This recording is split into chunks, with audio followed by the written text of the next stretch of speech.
नमस्ते cricket fans. यार क्या मैच था।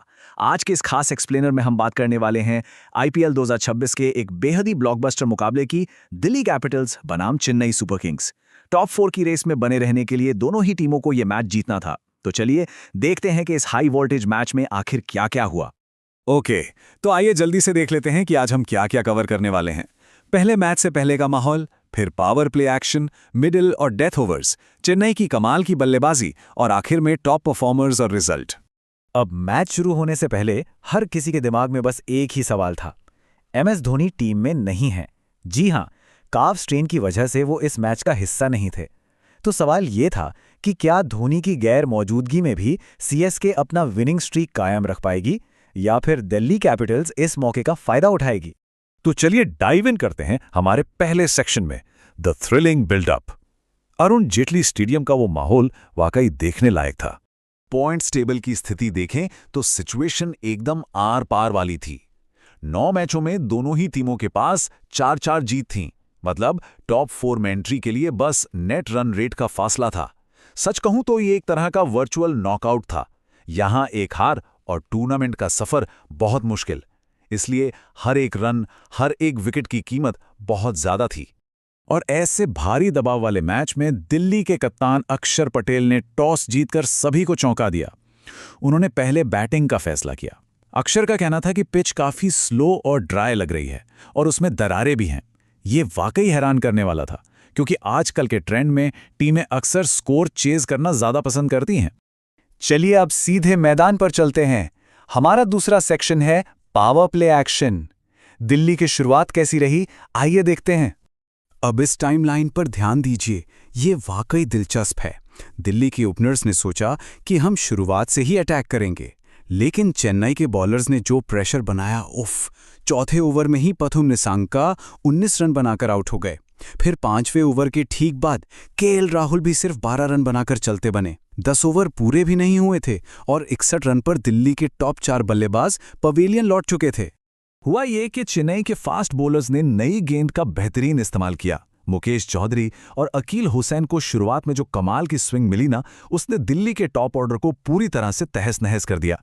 शुरुआती झटकों ने मैच का मोमेंटम सीधे चेन्नई की झोली में डाल दिया। पावर प्ले के बाद बारी आती है मिडिल और डेथ ओवर्स की, जहां मैच को बचाने की असली जद्दोजहद शुरू हुई। मिडिल ओवर्स में चेन्नई के स्पिनर्स ने मानो रन रेट पर ब्रेक ही लगा दिया, खास तौर पर नूर अहमद। ये नंबर देखिए, सिर्फ 22 रन देकर 2 अहम विकेट। उनकी इस कंजूसी भरी गेंदबाजी ने दिल्ली के बल्लेबाजों को एकदम बांध कर रख दिया। दिल्ली को संभलने का कोई मौका ही नहीं मिला। लेकिन यार, टी20 का असली रोमांच तो डेथ ओवर्स में ही आता है। दिल्ली के लिए यहां संकटमोचक बने ट्रिस्टन स्टब्स और समीर रिजवी। स्टब्स ने समझदारी से 31 गेंदों में 38 रन बनाए, लेकिन समीर रिजवी ने जो गियर बदला, उफ, सिर्फ 24 गेंदों में 4 गगनचुंबी छक्के जड़ते हुए नाबाद 40 रन ठोक दिए। इन दोनों की बदौलत ही दिल्ली कैपिटल्स बोर्ड पर 155 रनों का एक फाइटिंग टोटल लगा पाई।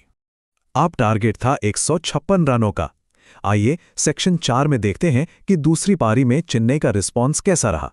87 नाबाद।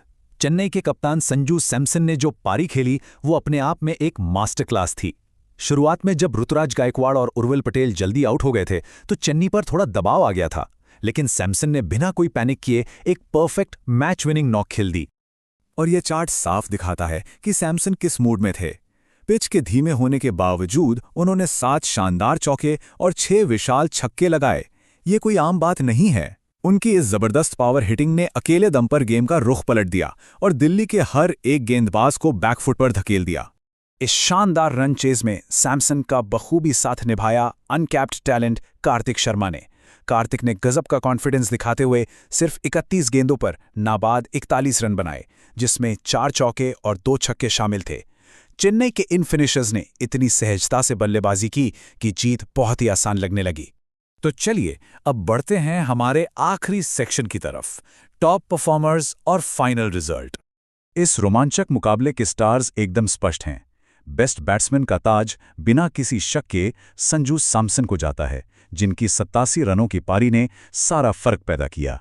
गेंदबाजी में बेस्ट रहे नूर अहमद। और हाँ, इस मैच का सबसे बड़ा टर्निंग पॉइंट रहा मिडिल ओवर्स में चेन्नई के स्पिनर्स का वो स्पेल जहां उन्होंने विकेटों की झड़ी लगाकर दिल्ली को एक बड़े स्कोर तक जाने से रोक दिया।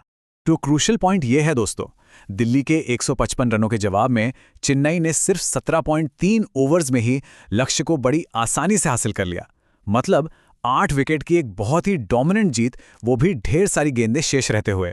अब सोचने वाली बात यह है, इस धमाकेदार और एक तरफा जीत के बाद क्या चेन्नई सुपर किंग्स को टॉप 4 में जाने से रोकना अब नामुमकिन सा हो गया है? और दूसरी तरफ इतने बड़े झटके के बाद दिल्ली कैपिटल्स अब कैसे बाउंस बैक करेगी, ये सवाल वाकई प्लेऑफ की रेस को और भी दिलचस्प बना देते हैं। आज के इस एक्सप्लेनर में बस इतना ही। अगले विश्लेषण में फिर मुलाकात होगी।